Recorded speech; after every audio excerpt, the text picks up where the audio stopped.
Hi, hello everyone. Good evening. My name is Kirsty and I'm one of the librarians at Wyndham City Library. I'd like to begin tonight by acknowledging the Wathaurong, Werrorong and Boonwurrung peoples of the Kulin Nation as the traditional custodians on the lands on which Wyndham is being built. On behalf of our guests, I'd also like to acknowledge the Wathaurong, Birinpai and Worimi peoples as the traditional custodians of the lands they are joining us from. We pay our respects to their elders, past, present, and emerging.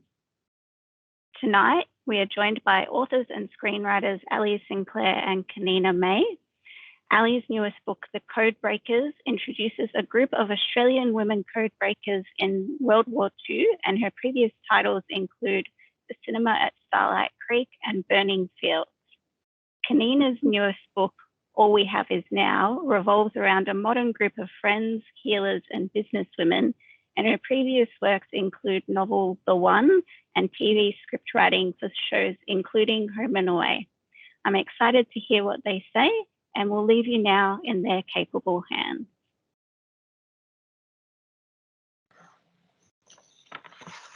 Hi, everyone. Thank you for coming along tonight.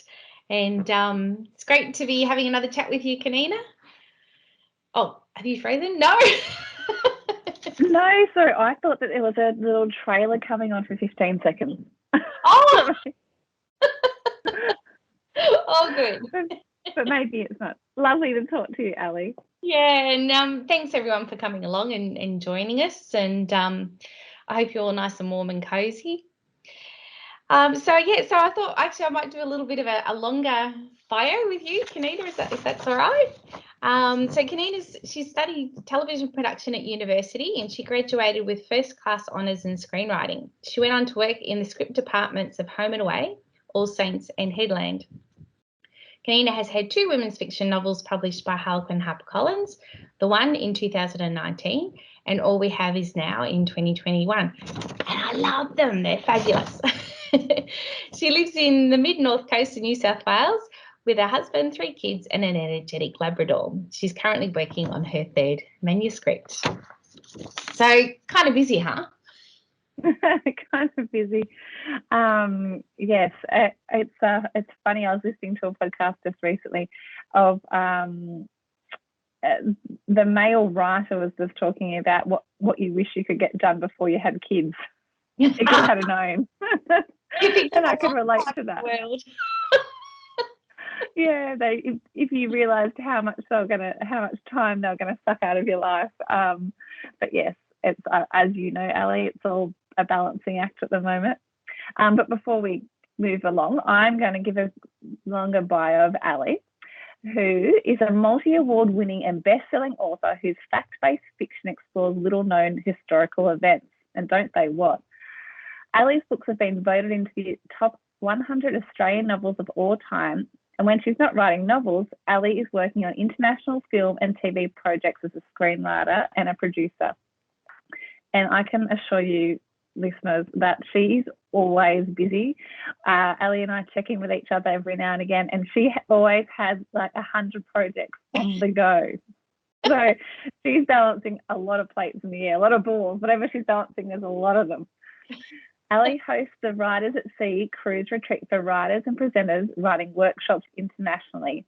Her books explore history, culture, love and grief, and relationships between family, friends and lovers.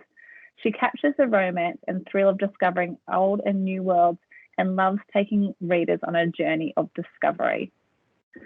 And you do that so well, Alli. And another thing that Alli does amazingly is welcomes new writers into the writing community. I'm only fairly new to this, but Alli was one author that was happy to take me under her wing, along with so many others that I met through the Romance Writers of Australia. So do you think that's where we first met, or was it online? Or was it at conference? I'm not quite sure.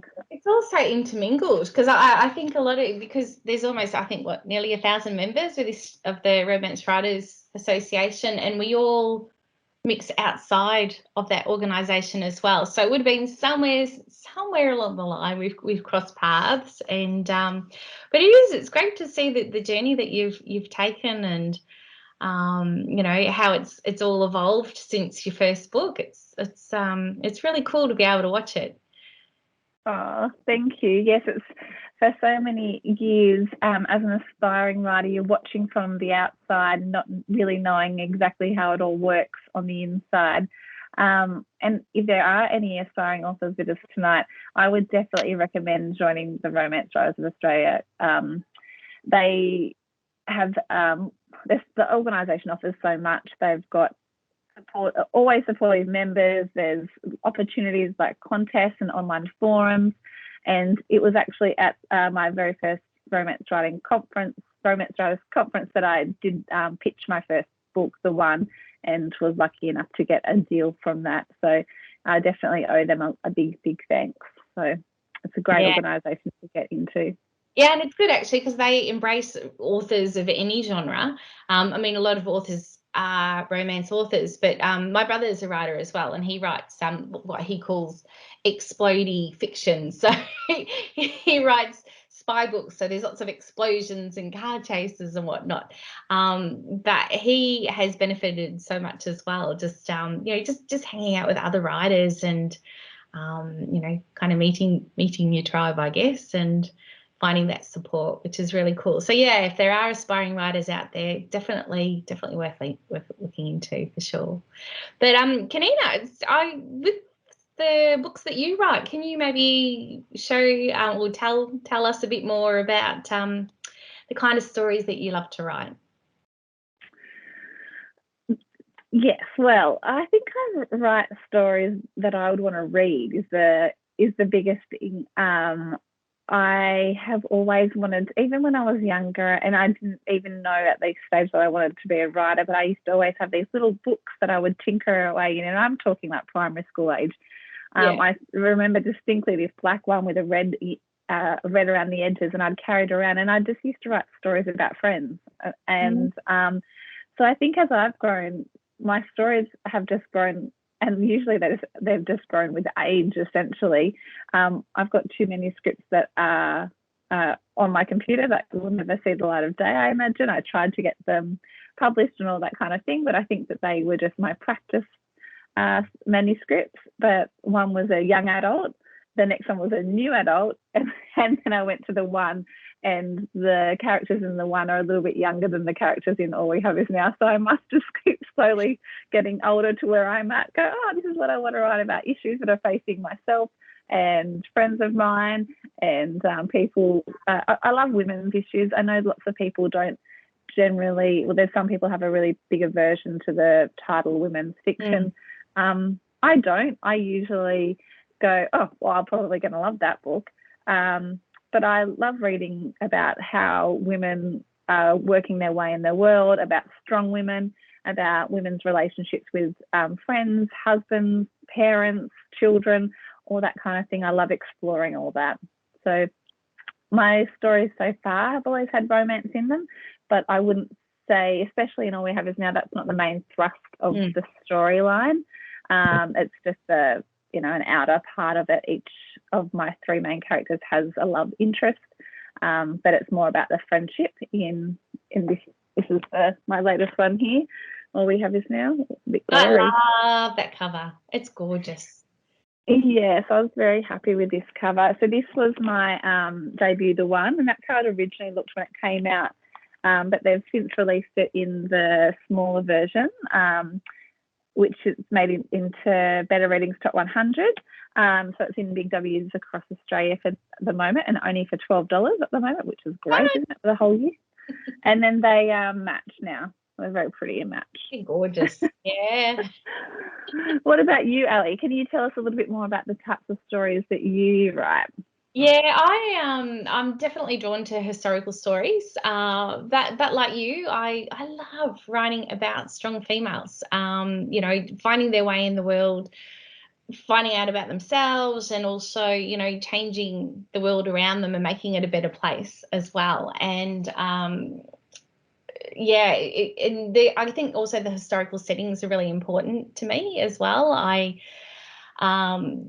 do kind of have a fascination for, I guess, modern history. So, you know, last century. Research is definitely something I love. Probably could spend all day researching and not writing. Eventually, I do have to write. I think I'd be scared that would happen.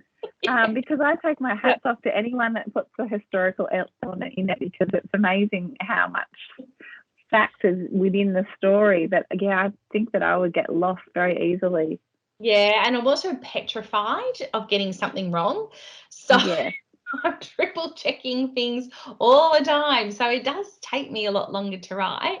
But it is definitely something that I love, the historical side of things. But yeah, first and foremost, it's women. It's, you know, finding stories about women who have done amazing things in this world. And the more I research stories, I uncover a whole lot of other stories about women who have been forgotten in history. So I guess it's kind of been my mission to uncover these stories so that we actually get to learn about them. And I think that's one of the things with the Codebreakers is I've had so many people say to me, I never knew we had female Codebreakers, let alone female Codebreakers. Yes. In Australia. I didn't know either. And then when I found out, I was like, are you kidding me? Like, I need to know more about this. Yeah. So you because you are highlighting things that aren't really well known, so how are you finding out about these issues to begin with, like the Codebreakers? Yeah, well, I wrote Burning Fields in 2018, and so that was set in post-war Australia and in Queensland, up in the sugarcane fields. And my main character had worked in Brisbane for the Australian Women's Army Service. And after I'd written that book, I was like, oh, you know, I actually wouldn't mind setting a book during the war here. So good old Google, you know, Australian Women's Army Service, Brisbane, World War II. And this little tiny article came up about these Codebreakers for Central Bureau. And I'm like, what is this? What? And then that just kind of sent me down the rabbit hole. And I don't have a problem calling up experts and saying, hey, I'm a writer, I need some more information, any chance you could help me out, that kind of thing. And so yeah, it's been really great to be able to get the information that way, and also to track down the real life Codebreakers, which has made a huge difference to the story, because it makes it way more authentic, because I can ask them all those questions. Anything. Yeah, yeah, exactly. Like, I mean, yes, there were some great textbooks that I could read and find out the nuts and the bolts of the situation that they went through. But to be able to actually talk to them and say, well, how did it feel? And how did you cope with this? To get those real life stories makes a huge difference. But I, like in the one, right, like you would have drawn on a lot of, I guess, past experience, like working for TV. Yeah, so the idea for the one came, I'm going to go back to that clip that you're just talking about. Don't let me forget. Okay. But so with the one, it was a conversation with friends up here. So I used to live in Sydney and work in television, and before that I studied television production. So I was amongst that world, but then I had kids and moved to the country, and which was my hometown. And it was a conversation that a couple of women were having about a current season of The Bachelor, and something they said really twinged with me, because I realised that they didn't kind of understand how the behind the scenes production side, which I realised without really realising how much I knew about how production was created and manipulated and things like that. And so it was just I started thinking, what must it be like to work on a show like The Bachelor? And the first character that came to mind was Darcy, who's my young producer, who is gung-ho about moving up the career ladder. And the whole story kind of came from there. So I didn't work on reality television myself, but I worked in production and I learned all the production side of things at uni. But I was also lucky that a lot of uni friends ended up working on reality TV, so I was able to ask them some questions. But then I was like you, I was Googling any article I could read about behind the scenes. I read books that ex-contestants had written or, had written. I watched behind the scenes clips. So, yeah, Google was a very happy friend of mine too. But, yeah, it's funny how the kernel of the idea just sparks. And that's what I was going to ask you was, so did that little clip that you read, is that what kick-started the Codebreakers? Were you actively looking for a story? I was actively looking for a story. I always am. I've got a very big file of probably stories for the next 10 years if I can write them. I am one of those people who the ideas come easy. It's the writing that's the hard part. So if I get a new shiny idea, then I actually spend a bit of time and I write the idea down in a file, and then I just pop it aside and just leave it. Sometimes I come back to it, sometimes I don't. So you let yourself do that? Yeah, I do, because otherwise it'll just annoy me until I get it down on paper. So, but yeah, that little article definitely kickstarted the whole Codebreakers thing. And when I realised that no one else had written about it in fictional form, I knew that this was a story. And I think as writers, I don't know. I mean, some writers feel like the stories find them, and and there's others that sort of come from within. But this one,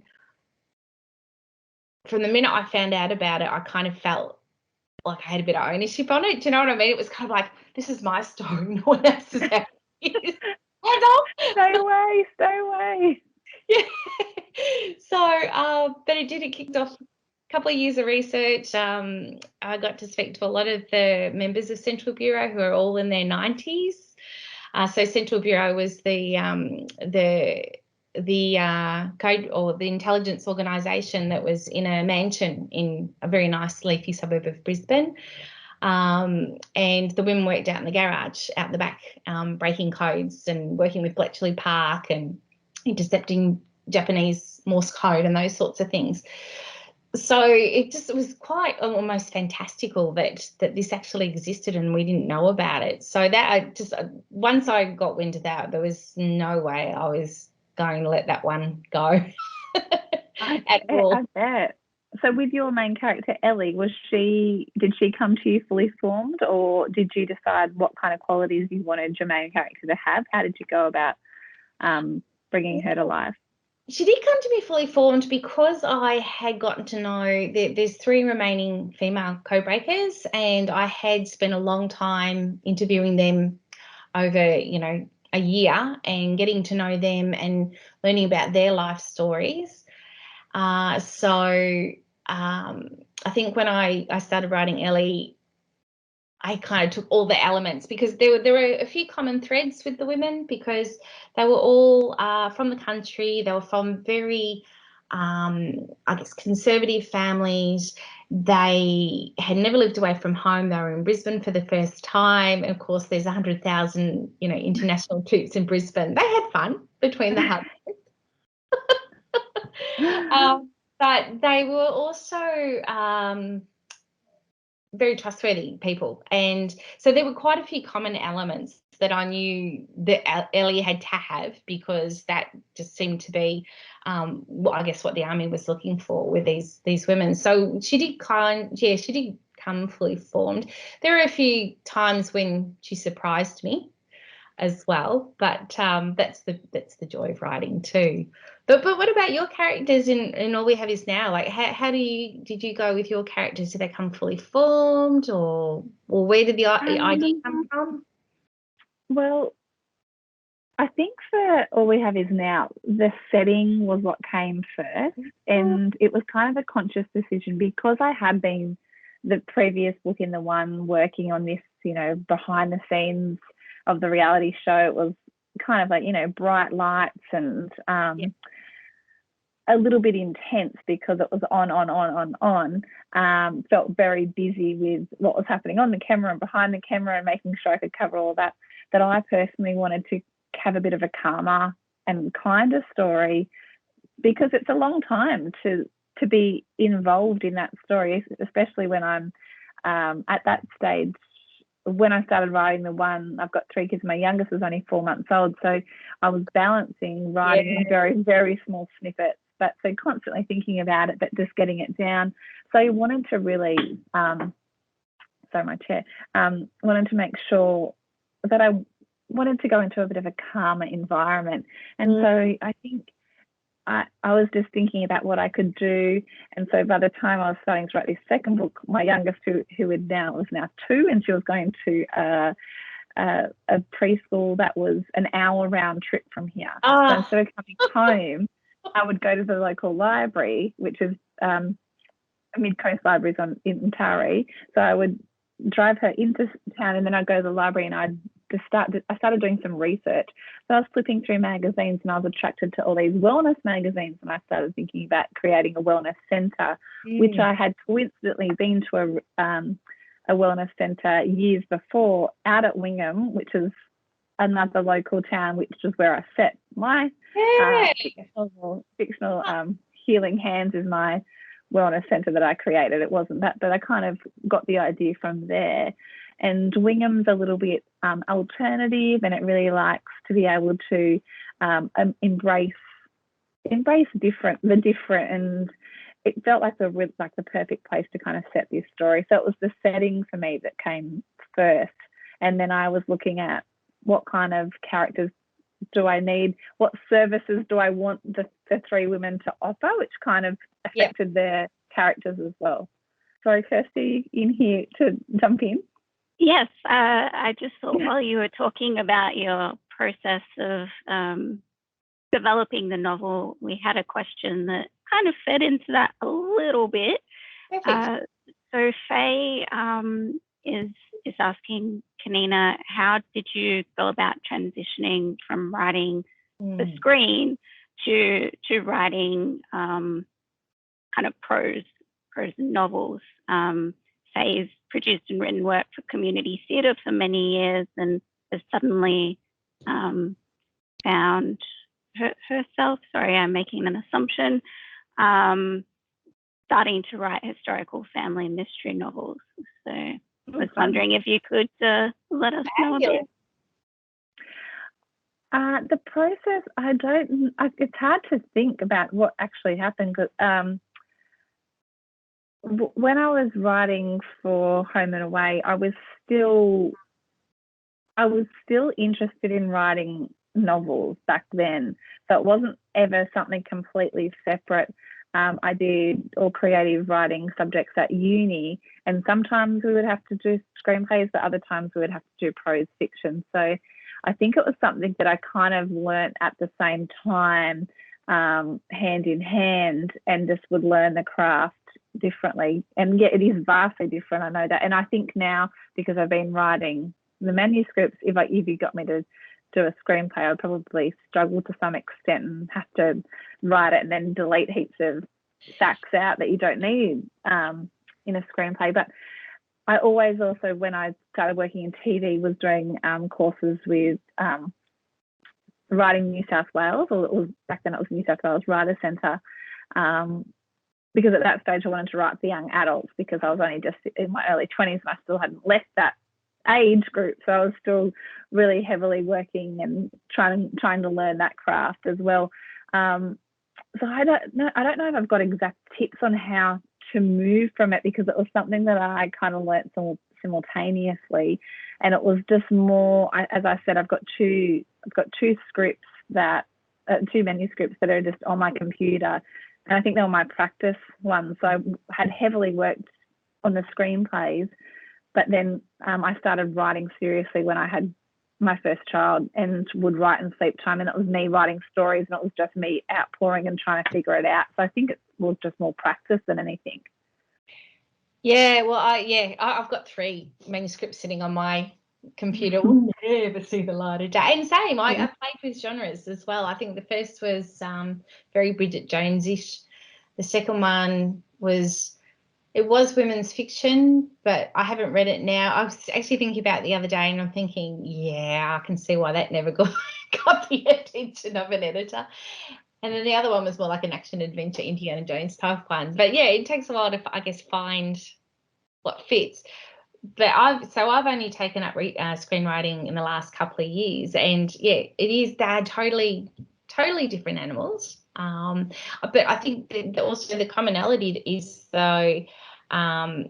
is your characters, your character development and the pacing and the dialogue. Like there are things that are very, very similar. But was it Ruth that asked the question? Sorry, I missed her name. Faye, sorry, Faye. I don't know why I said Ruth. But Faye, I mean, if you're interested in writing novels, I think really the best thing is to sit down and open a Word document and just go for it. And no doubt you're a reader, and that's really the best training that you can have for writing novels, for sure. I'm sure, Kaneana, you'd agree there. Yeah, read widely. Like, don't read just in the genre that you're interested in writing in. I think it's also good to kind of read a few different genres. And if there's books, that appeal to you, it's great to be able to sort of study them and see, bits that you love. But I also think it's important to also examine the books that don't appeal to you as well, because sometimes it doesn't appeal to you, maybe because it's just not a genre that you like, or it might just be, a certain element of writing that just wasn't working. And so it's really good to sort of find the good, I guess, and the good and the bad, and sort of have a look at those and discover what works and what doesn't work, because I think knowing both is really important. But honestly, just open up a Word document or get a nice gel pen and a pretty pad, writing pad, and just start writing. Yeah, if you've already been working in community theatre, you would have a great sense of story, I think. Yeah. So you've already got a lot of the skills there. Another thing that I find useful, because as I'm going to complain again about being time poor, so my to be read pile is huge, but I do listen to a lot of audiobooks, and I think that listening to the story really helps you hear the story. You've got to you create, you're imagining it in your mind like you would be a screenplay, but you can pay attention to how authors structure their scenes out, and hear their voices and things. I think listening to a story is another thing that's really useful in learning the craft. Yeah, audiobooks are fantastic for that. Poor Alli, you probably don't go anywhere anymore now in lockdown. Oh no, you guys are out of lockdown, aren't you? No, well, the gyms are open again, so now I can start listening to audiobooks in the gym. And I actually find that's really good, because what it does is, if I'm getting up to a really exciting part, and I'm like, on the bike or, on the trainer thing, then I'll stay on it a little bit longer, because I just want to know what's happening. So audiobooks are great for that. They're good for exercise. Yes, but it's nice to be out of lockdown. Do you know that I often also listen to thrillers on audio? I find thrillers really scary to read, and I think my eyes want to rush over the page, but because audiobook, you can't rush forward, you just got to stay with the story. I think that's really good. The intensity in my chest. I don't listen to too many, and my thrillers probably aren't even that hardcore thriller-ish, but I get scared at the drop of a hat. So do you? Yeah, I love thrillers. I really enjoy them, and I think Australia's got some amazing thriller authors. We've got lots of amazing authors across all genres, but I do love our thriller authors. But yeah, just said here, sorry, Alli, Faye just said thank you to you both. I've already got 2 completed in 3/4 of a draft, so just concerned I'm taking it too far with description, which I relied on scenes and actors for. Oh, that's great, because actually description is probably one of the, for me, I don't know about you, Kaneana, but I find descriptions really hard. Dialogue comes easy, but descriptions, I really work at it. What about you? Absolutely the same. the dialogue bounces out, and then I'll put XX, come back and fix this up. That's what I do. Add something about today. I was adding something to a hospital scene, and this is a great book. Oh, that's fantastic. So there's a whole range of them. They're all sitting right on my desk because I'm in the midst of trying to get things done. So there's that one's the urban setting, so you can look up hospital and it tells you things that you can hear in the hospital, like all your five senses. It even gives story ideas randomly. And then there's the rural setting. So I love the emotions thesaurus. That one, that was probably sitting there next to you. There you go. The emotion, that is the best one. Yeah. But yes, I find dialogue really easy as well, which I think I always thought came from screenwriting, because you didn't have to add in all the stuff. Because isn't it funny how long it can take you sometimes to write something about how they moved across the room?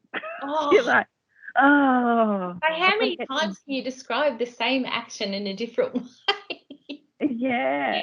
Well, when the one was going to print, it was actually the typesetter?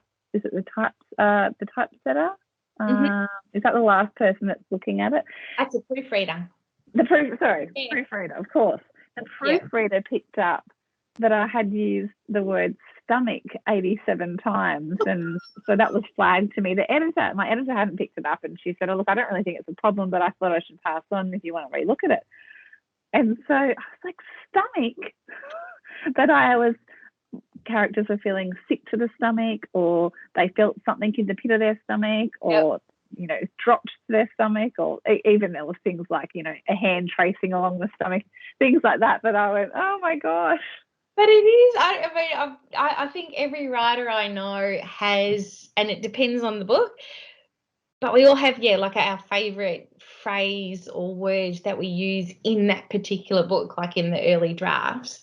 I know I think it was the Codebreakers, I had a lot of people nodding, so many nods.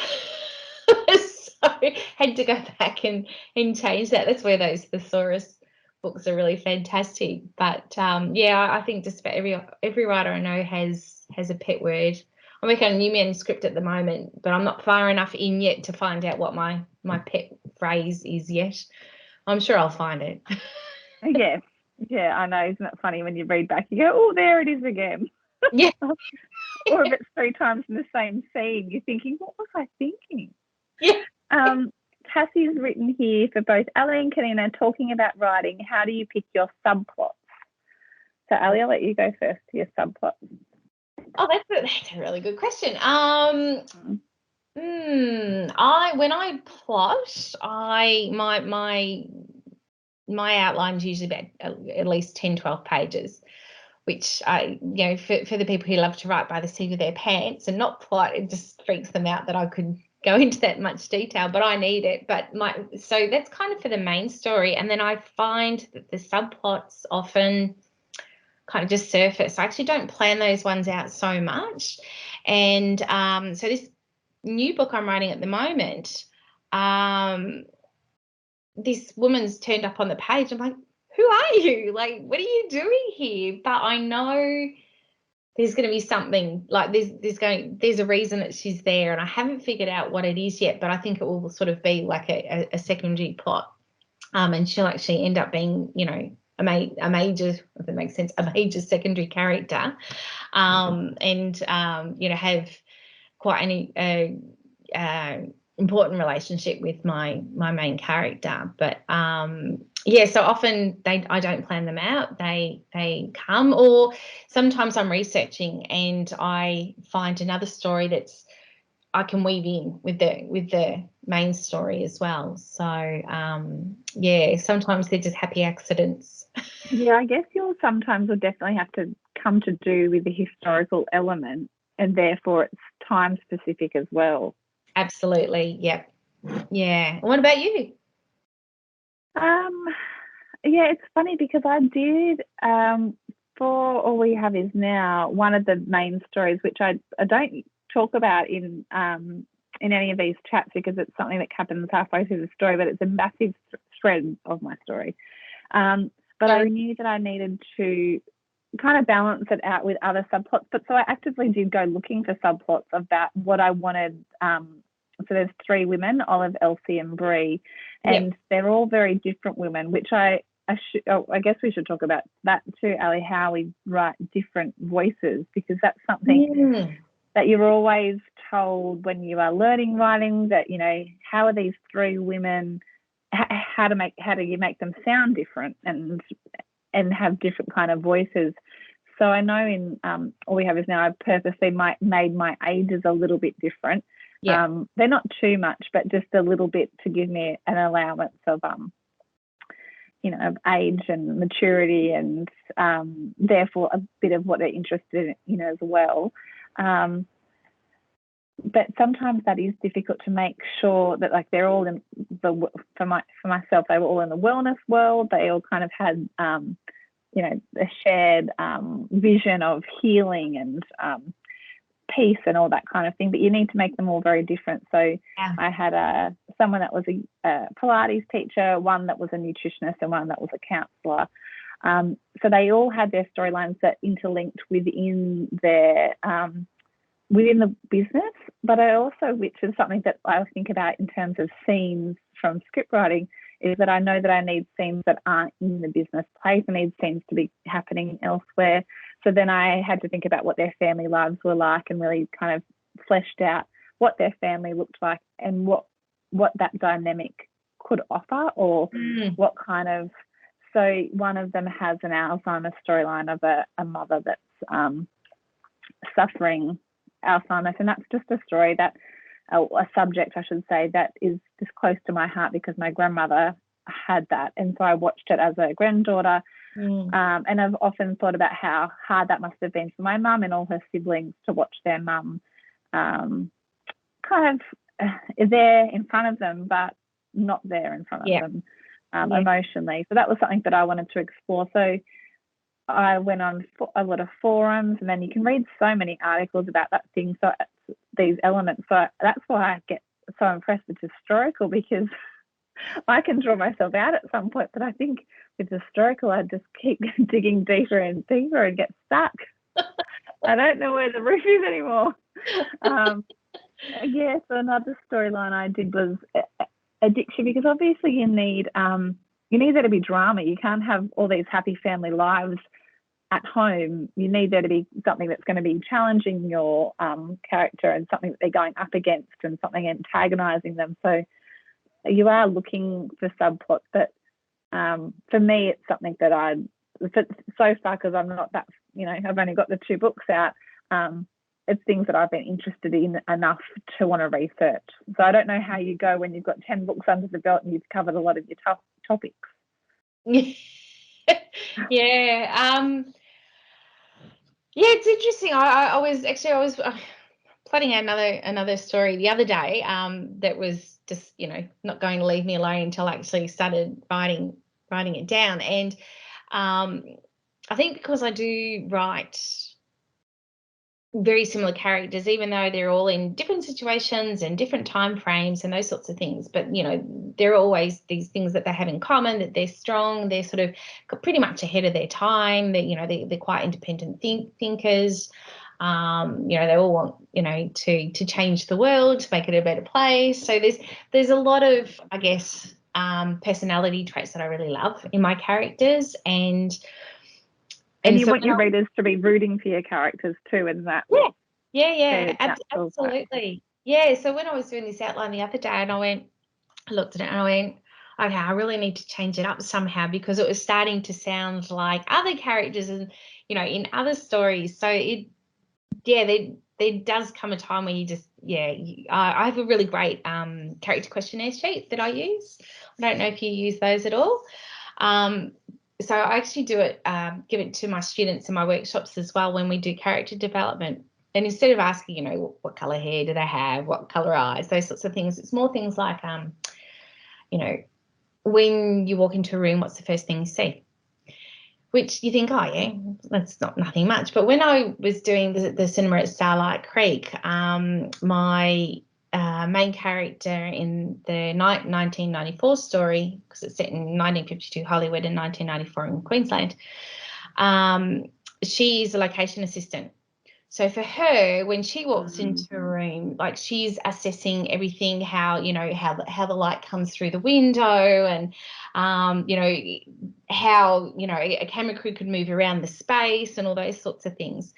And her love interest, he is a metal sculptor, and so when he walks into a room, it's a totally different way of looking at things. So he'll be looking at the textures and those sorts of things. So it's quite interesting to sort of do those character questionnaires for your different characters, because sometimes you can find the differences and also the bits that bring them together as well. So that helps me to develop characters that aren't always the same, even though they might have similar traits in strong women. I need to find other ways to make them really different from each, one book to the other.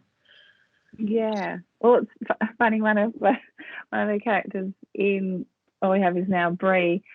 She's the youngest of my three and is a bit flirtatious and likes the males. And my mum found her really abrasive and was like, "Oh, I don't like her." Oh.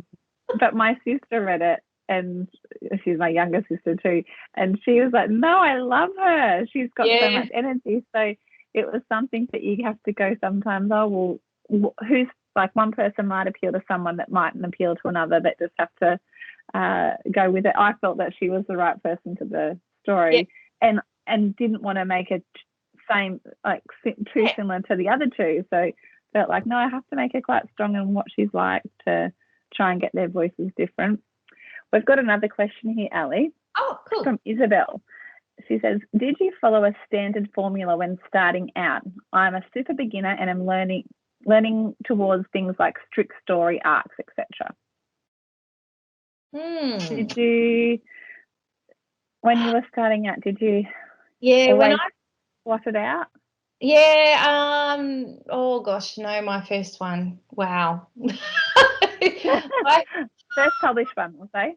Oh, first published one. No, well, actually, no, my first one I ever wrote was 155,000 words long. Most novels are 80 to 100,000, and it was kind of semi-autobiographical. I used to live in South America, and so my main character ended up going to South America and all her adventures there. I knew nothing about writing. I didn't know there were any organisations. So this was back in 2003, I think. So I knew nothing. I was a reader, and so I just opened up the document and off I went.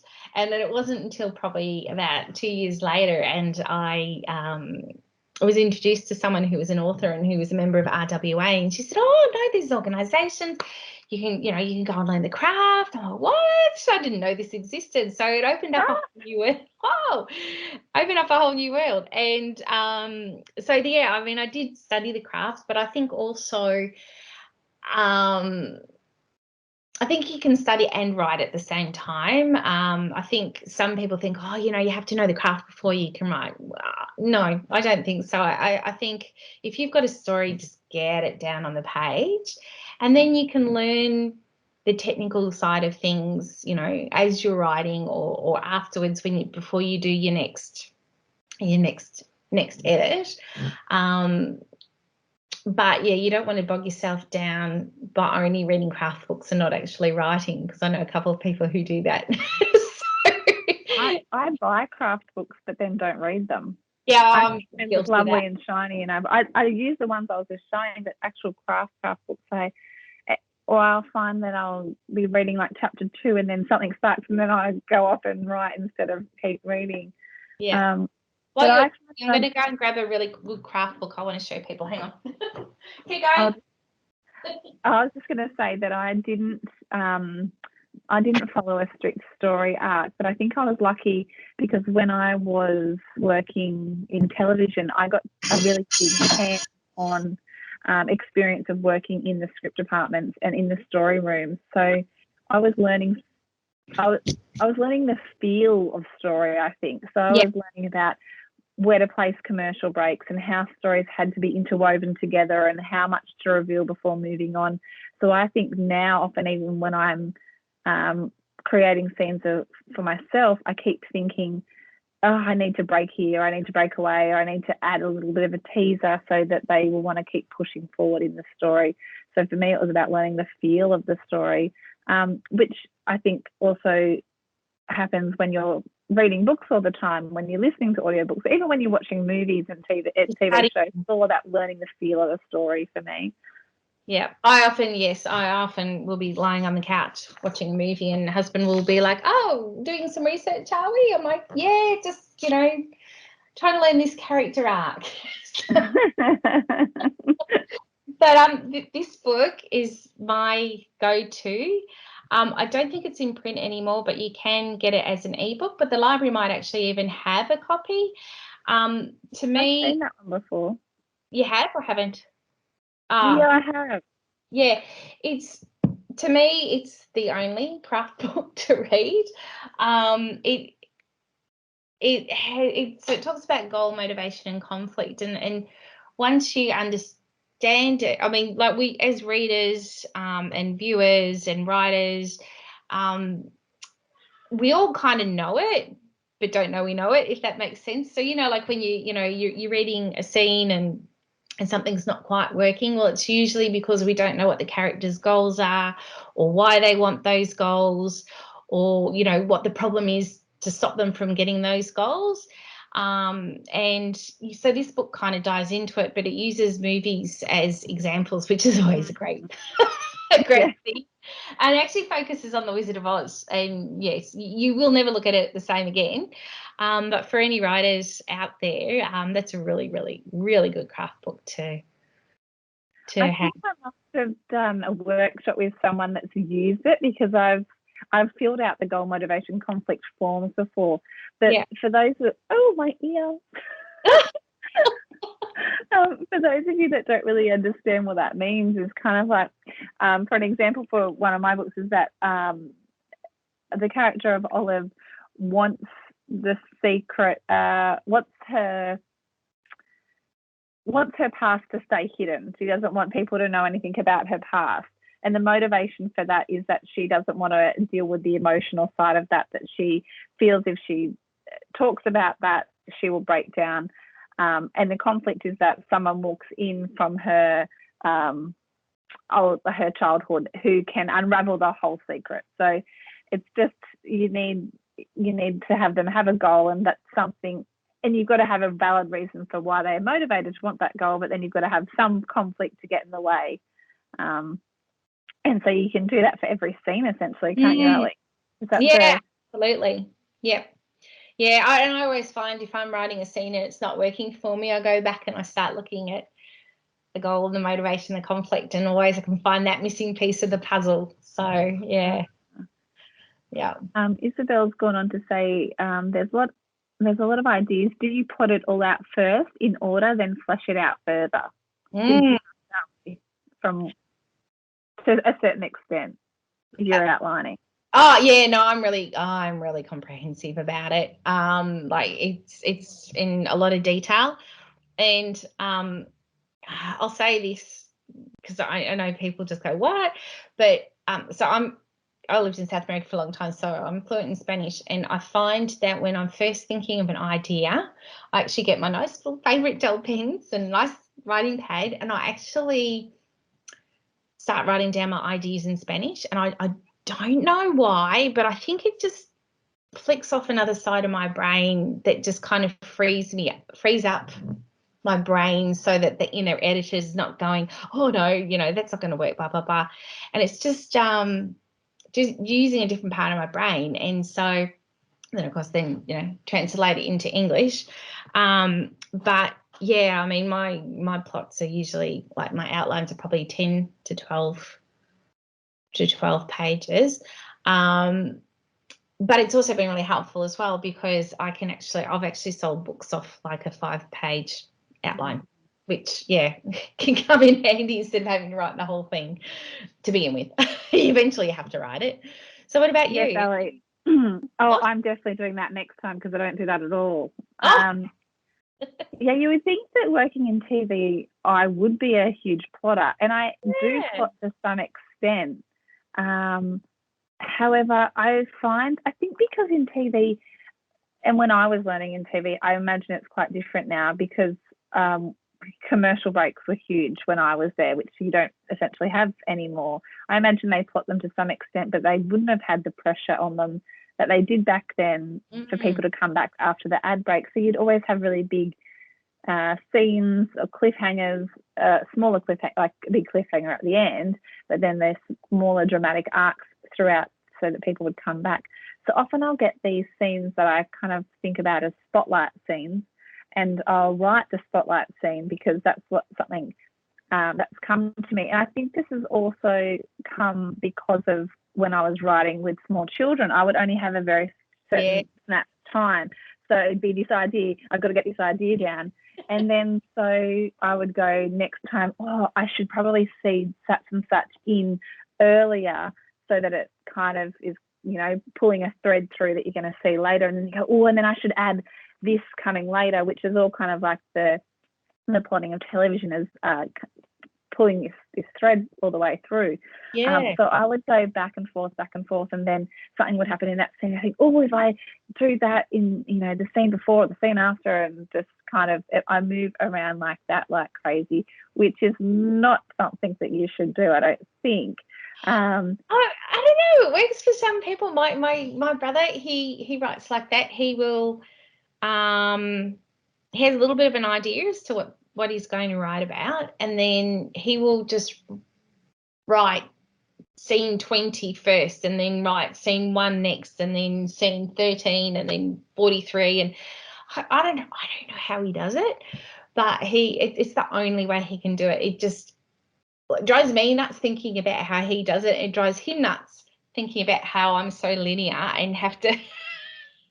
So we're all so different. See, one thing that's really turned me off it is that for the one I had the ending in mind for a significant way through. Like I knew what I was aiming towards for quite a long time, which was really helpful. But for all we have is now, I didn't know how to end it, which I keep thinking now. Had I had plotted it out and had an outline, I would have known what the ending was. So I felt like it was really hard to kind of pull it all together when I didn't know exactly what I wanted to do. And the manuscript I'm working on now, I have only known the ending just recently, and I'm like, I'm never doing that again. It's too hard to try and figure it out. And I think it also kind of spurred me on when I heard that Jane Harper decides her ending first and works backwards. I was like, I'm definitely knowing my ending. I don't even write any stories like Jane Harper, but I think it's a brilliant approach. I think that, I just think knowing that end scene is something that's pretty important for me now, after having felt like I was, had to dig really hard to find it. But I also think we kind of evolve as well. We find what works and what doesn't, and I think what works, a way of working on one particular book, doesn't work for the next book sometimes. That's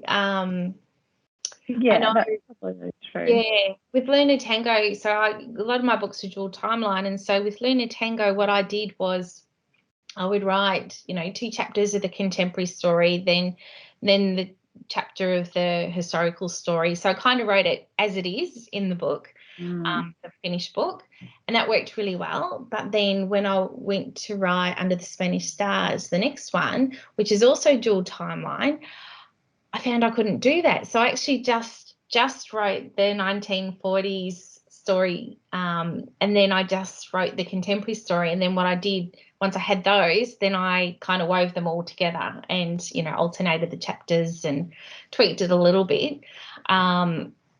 It's like, two books, both dual timelines, but both really different ways of writing it.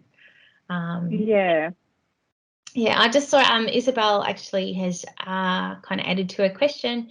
Do you think a spotlight approach works more for the type of Netflix readers we have become now? That's interesting. Time poor, plot savvy. Go with that one first. Look, I don't think it's probably ideal, if I'm honest. It's been what's worked for me, and I think that's just juggling young kids. I think working in order would probably be a bit more helpful. I mean, I think plotting out the big scenes, and that's essentially what I do to some extent, but then I don't follow the procedure all the time, and then I get, and I think it is because of the snatched moments. And I kept thinking that, Ali, you'll probably laugh at me, but when the kids were really little, like when I was writing the one, and I think my eldest was in kindy and the other two were at home, I kept thinking it'll be so easy when they're at school. And yes, I'm laughing. and now they're at school. My youngest has just started school this year, and I've managed to somehow work 3 days at a school myself. So I'm coming home, I'm picking up kids. We have activities every afternoon. It goes to late at night, and I have to exercise, otherwise I become a really grumpy wife and mother. So I have to get up early, so then I've got to get to sleep because I've got to go psycho if I don't get my exercise in. And then I'm like, where was all those hours? I kept thinking that I was going to have all these endless hours of sunshine. So I still kind of feel that I am time poor. But my mum would say that I shouldn't complain about it because I'm attracting the time poorness, but I should say, got plenty of time, there's no rush. Yeah, yeah. Well, I find sometimes, so my kids are teenagers, they're at high school now, and so that sort of that 9 to 3 is just awesome.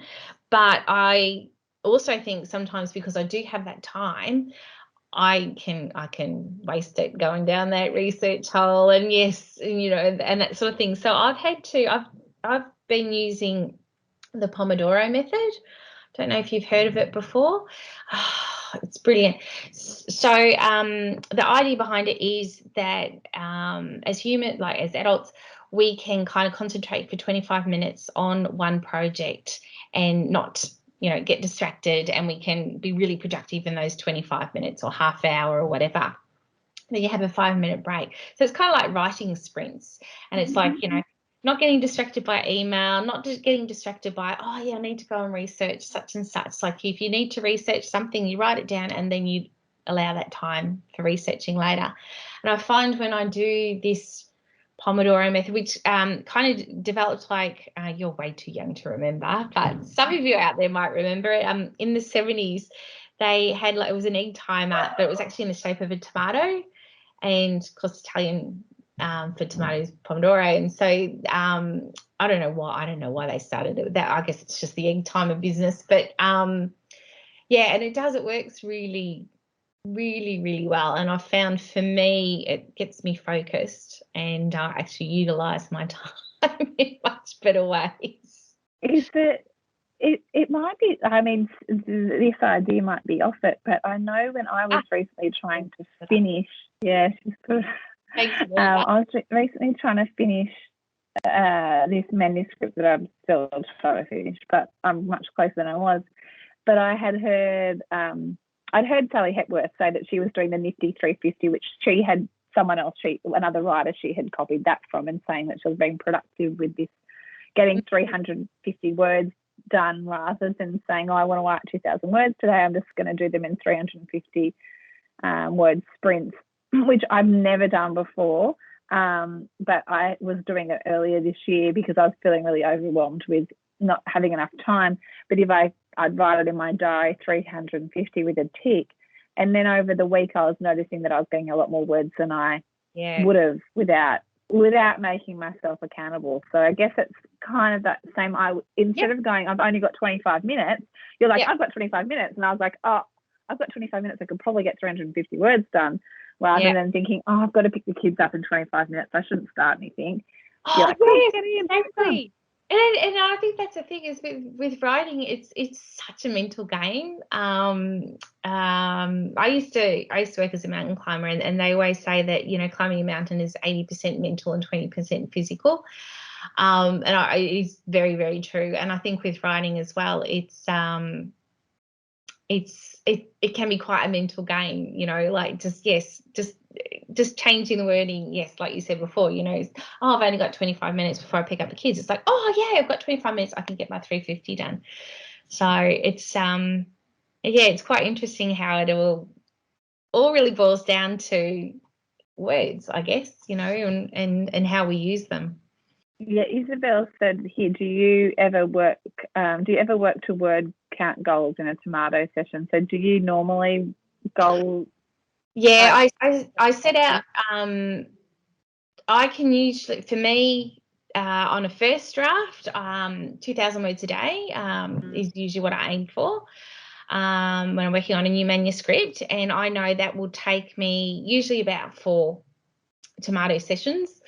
So I do work for the 25 minutes, and look, some days it's easy to reach my goal than others, but I usually won't finish for the day until I've hit my 2,000 words. So sometimes it'll take me 4 tomato sessions, sometimes it'll take me 3, sometimes it'll take me 6.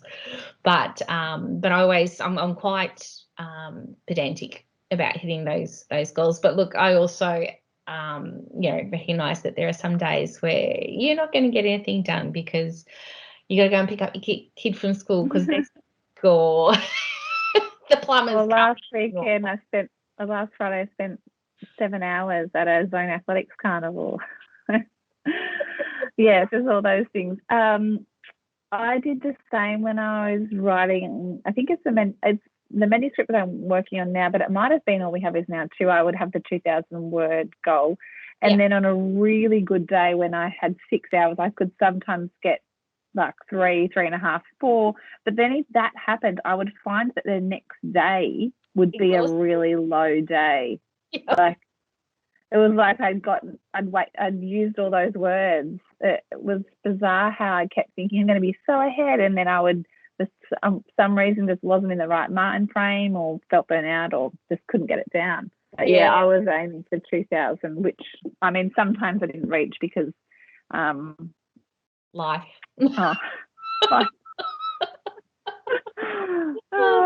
But yes, I find that it's harder to, when you are in that first draft and you're marking it off, you can feel you can feel quite productive. But then when you're just working with the structure and making sure it all goes, you go, oh my gosh, there's words haven't even changed. I've just been, tweaking little sentences here and there. And but that's the bit I love. I love the editing. Like I find writing the first draft just, I can't tell you how much I detest it.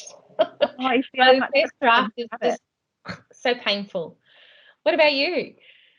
No, I love writing. I love where it's all the massive possibility, and I can later Kaneana's going to fix it all up. I can just do get lost in these magical words and think, and then because that Kaneana puts in these double X crosses that edit Kaneana has to find and fix. So I've got this list next to me at the moment with pages back and forth of things where I've gone, this doesn't make sense. You've got to add this in the wrong point of view. Could add a scene.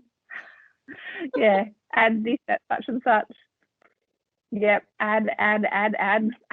Yeah. So you things that you're like, I've got to go back to that and figure it out. I'm finding the editing harder. Oh yeah, no, it's funny. I'm the opposite. I love my editing. So we're all so different. But it's refreshing to listen to you both about juggling family work and writing. Yep. Thanks. Focus and motivation with the hope of not being interrupted is my biggest enemy most of the time. Yeah. Love the tomato idea. Yep. Highly recommend it. It's definitely worth a try, Faye, for sure. For sure. I have seen that tomato tree that Anita put up. I have seen that before. Oh, you have? Yeah. Your grandma might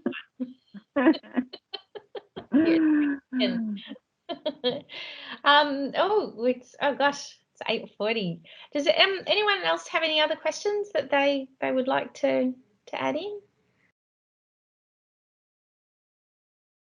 I'll ask you quickly, Alli, if anyone does pop anything, is what was the most the most rewarding thing, I'm going to ask, of writing the Codebreakers? Oh, you make me all teary. I've gotten to know the Codebreakers very well, and there's one particular Codebreaker, Coral, who lives a couple of hours away from me. So Coral Codebreaker, how cute's that?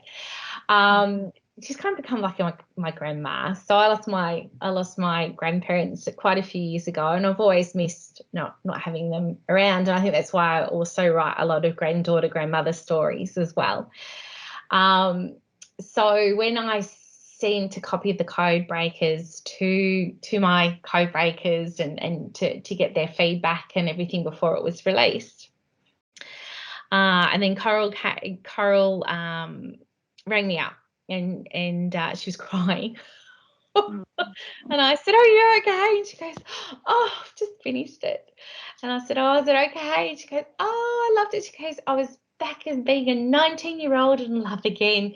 Because if anyone reads the Codebreakers, there's a beautiful story which was inspired by Coral. She actually met her husband, who was one of the Codebreakers, and he got shipped to the Philippines, and they actually discovered that they could, as they were doing their proper work with the code breaking, on either end of the codes there was what they call a filler text, and that was kind of, my dog's tail's yellow and I had pancakes for breakfast or whatever, I don't know, in between the codes. So as it got scrambled, if it got intercepted by the enemy, it kind of wouldn't make any sense.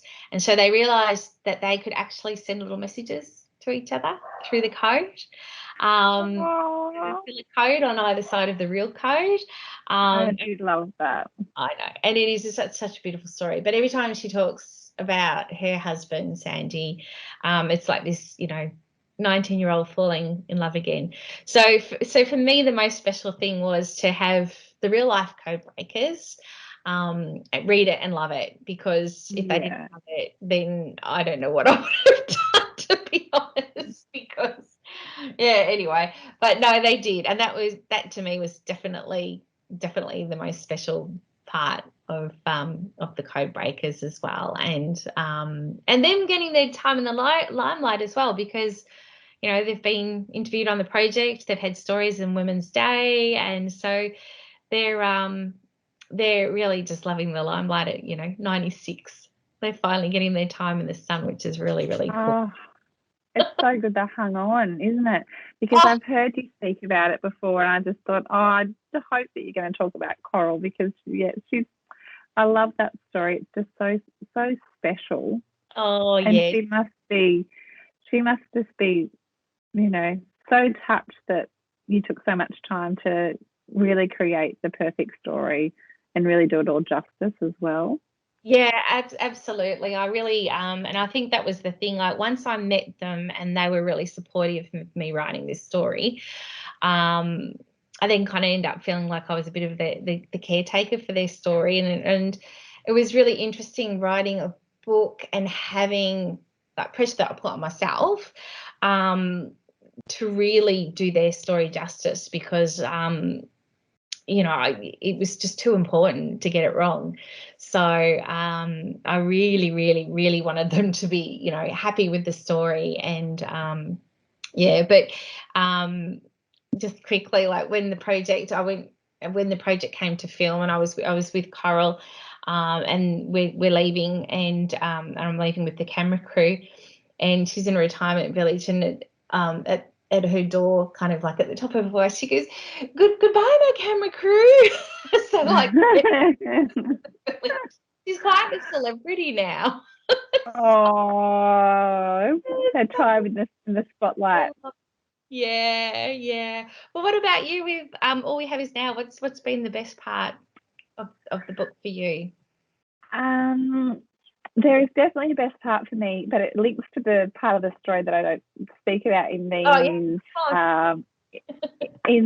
That's fine, in these events. But so this is just for the guests. You'll have to go out and read it to find out what I'm talking about, and it will be obvious.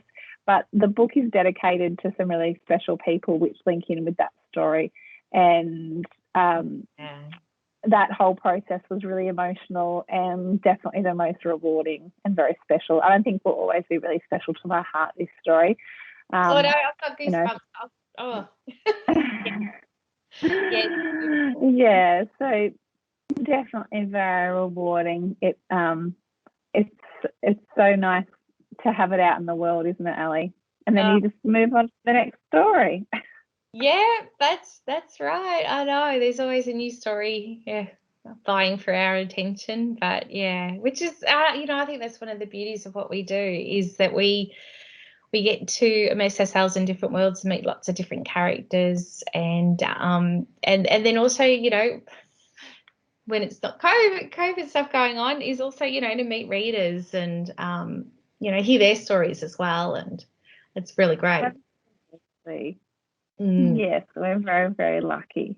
We are indeed, yeah. So I think that we might be having to wrap it up now. Are we doing that ourselves, Kirsty? No, she's coming back Kirsty. on. Kirsty, sorry. Hello.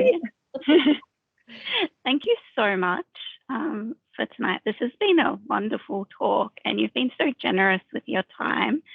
I know everyone in the chat meeting has really enjoyed it.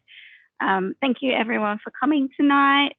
Alli and Kaneana's books are available at any good bookstore, but also at the library. I'm sure there will be 50 holds on them now after tonight's talk, but put in your reservation quick and you'll get to read those. So thanks once again. Keep an eye out for any of our future events and have a good night. Thank you. Thanks for joining us.